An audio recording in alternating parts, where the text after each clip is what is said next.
friends, today we'll start with the chapter motion. In this video, we shall discuss what is motion and the difference between distance and displacement.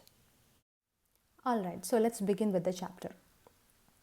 Now, the word motion is a very familiar term for all of us, right? Like we come across a variety of movements in our daily life, like the buses are moving on the road, the birds are flying, the fishes are swimming, etc. But in physics, this word motion is a very complex term. Like there is a lot of physical quantities that is associated with motion. There are equations, graphs, etc. related to motion. But in this chapter, we shall be dealing only with motion along straight lines, and later we shall be seeing what is motion along circular path also. Okay, so under what condition do we say that when an object is under motion, or when do we say that an object is moving? So basically, an object is under motion when it changes its position with time. Alright, that is, if I take an example, consider an object at this point A. Now after, for example, 5 seconds, we found that the object has moved to point B. That is, the object has travelled a distance, a particular distance in this time period 5 seconds, and it has changed its position from point A to point B. So we say that the object was under motion, or the object has moved from point A to point B. So when one object changes its position from one point to another, we say that the object is under motion. Alright. Now, while describing a motion, there is one important point that you need to keep in mind. There is something called a reference point. Now, let me explain this reference point with the example.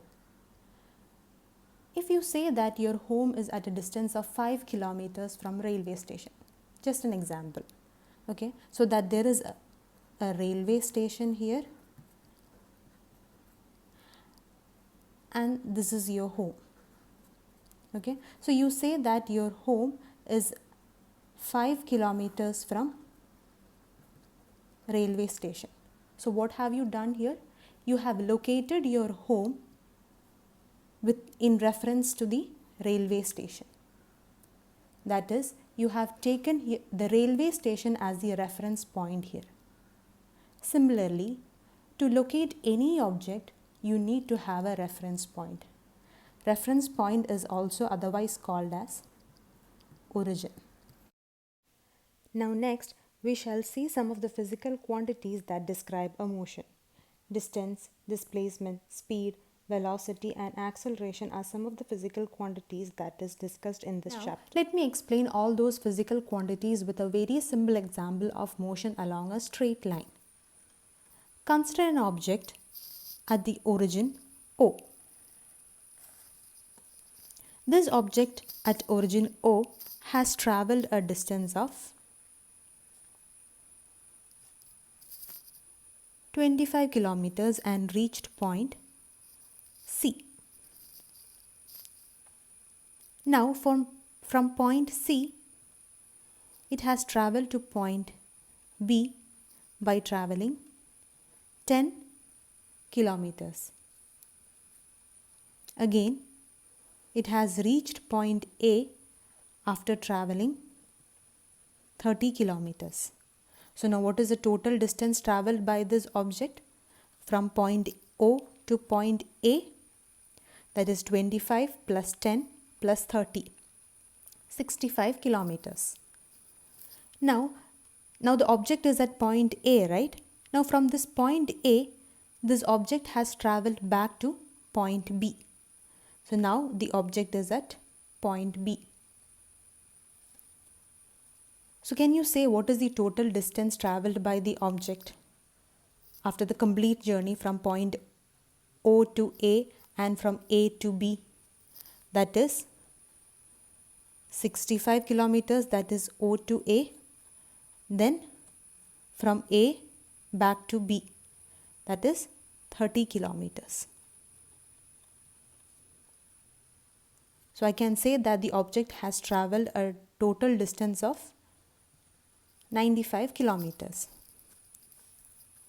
So we have calculated the distance traveled by the object, that is 95 kilometers. Now, when I say that the distance is 95 kilometers, did I talk anything about the direction that the object has taken, or in which direction the object has traveled? No, right? That is, now in this case we need to examine the initial and final positions of the object in order to get the direction that the object has traveled. That is, here, what is the final position of the object? Point B, right? This is the final position. And origin O is the initial point of the object. What is the distance between the initial and final positions? That is 35 kilometer. This 35 kilometer gives another physical quantity, that is displacement. So here, this physical quantity displacement talks about the magnitude of distance that the object has covered and the direction the object has traveled.